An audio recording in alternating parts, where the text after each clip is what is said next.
Charlotte's Web by E.B. White. Chapter 14. Dr. Dorian. The next day was Saturday. Fern stood at the kitchen sink drying the breakfast dishes as her mother washed them. Mrs. Arable worked silently. She hoped Fern would go out and play with other children instead of heading for the Zuckerman's barn to sit and watch animals. "Charlotte is the best storyteller I ever heard," said Fern, poking her dish towel into a cereal bowl. "Fern," said her mother sternly, "you must not invent things. You know spiders don't tell stories. Spiders can't talk." "Charlotte can," replied Fern. "She doesn't talk very loud, but she talks." "What kind of story did she tell?" asked Mrs. Arable. "Well," began Fern, "she told me about a cousin of hers who caught a fish in her web. Don't you think that's fascinating?" "Fern, dear, how would a fish get in a spider's web?" asked Mrs. Arable. "You know it couldn't happen. You're making this up." "Oh, it happened all right," replied Fern. "Charlotte never fibs. This cousin of hers built a web across a stream. One day she was hanging around on the web, and a tiny fish leapt into the air and got tangled in the web. The fish was caught by one fin. Mother, its tail was wildly thrashing and shining in the sun. Can't you just see the web sagging dangerously under the weight of the fish? Charlotte's cousin kept slipping in, dodging out, and she was beaten mercilessly over the head by the wildly thrashing fish, dancing in, dancing out, and throwing—" "Fern!" snapped her mother. "Stop it! Stop inventing these wild tales." "I'm not inventing," said Fern. "I'm just telling you the facts." "What finally happened?" asked her mother, whose curiosity began to get the better of her. "Charlotte's cousin won. She wrapped the fish up, and then she ate him when she got good and ready. Spiders have to eat, the same as the rest of us."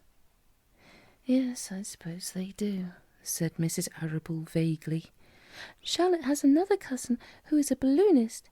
She stands on her head, lets out a lot of line, and is carried aloft on the wind. Mother, wouldn't you simply love to do that?" "Yes, I would, come to think of it," replied Mrs. Arable. "But Fern, darling, I wish you would play outdoors today instead of going to Uncle Homer's barn. Find some of your playmates and do something nice outdoors. You're spending too much time in that barn. It isn't good for you to be alone so much." "Alone?" said Fern. "Alone? My best friends are in that barn cellar. It's a very sociable place, not at all lonely." Fern disappeared after a while, walking down the road towards Zuckerman's. Her mother dusted the sitting room. As she worked, she kept thinking about Fern. It didn't seem natural for a little girl to be so interested in animals. Finally, Mrs. Arable made up her mind she would pay a call on old Dr. Dorian and ask his advice. She got in the car and drove to his office in the village. Dr. Dorian had a thick beard. He was glad to see Mrs. Arable and gave her a comfortable chair.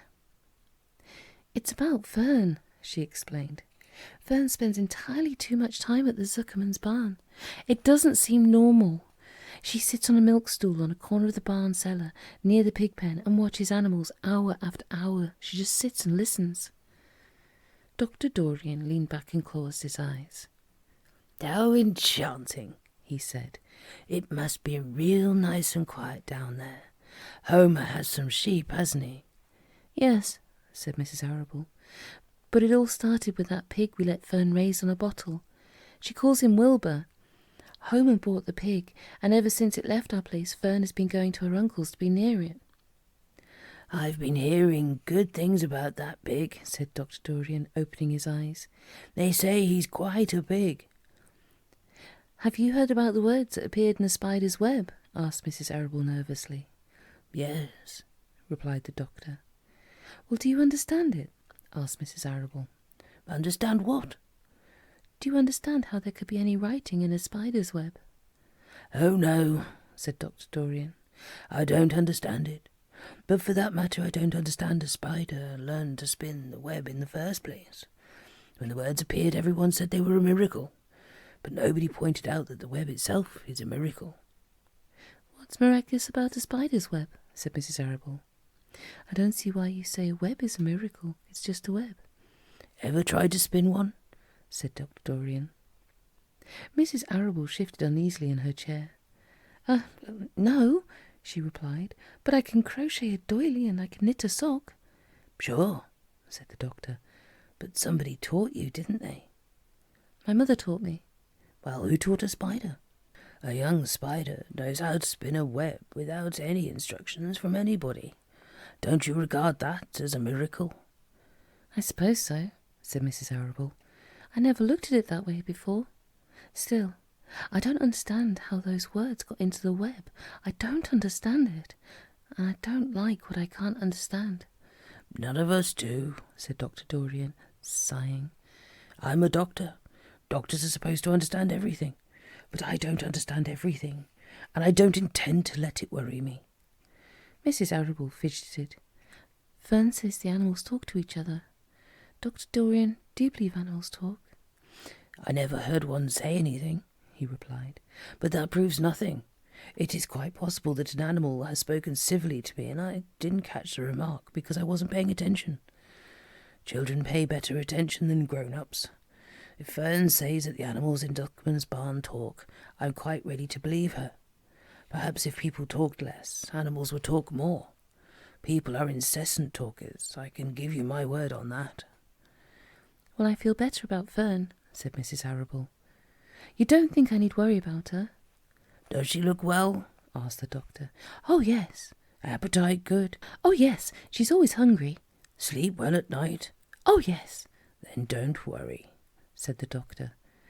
Do you think she'll ever start thinking about something besides pigs and sheep and geese and spiders? How old is Fern? She's 8. Well, said Dr. Dorian, I think she will always love animals, but I doubt that she spends her entire life in Homer Zuckerman's barn cellar. How about boys? Does she know any boys? She knows Henry Fussy, said Mrs. Arable brightly. Dr. Dorian closed his eyes again and went into deep thought. Henry Fussy, he mumbled. Remarkable. Well, I don't think you have anything to worry about. Let Fern associate with her friends in the barn if she wants to. I would say offhand that spiders and pigs are fully as interesting as Henry Fussy, yet I predict that the day will come when even Henry will drop some chance remark that catches Fern's attention. It's amazing how children change from year to year. How's Avery? He asked, opening his eyes wide. Oh, Avery. Avery's always fine. Of course, he gets into poison ivy and gets stung by wasps and bees and brings frogs and snakes home and breaks everything he lays his hands on. He's fine. Good, said the doctor. Mrs. Arable said goodbye and thanked Dr. Dorian very much for his advice. She felt greatly relieved.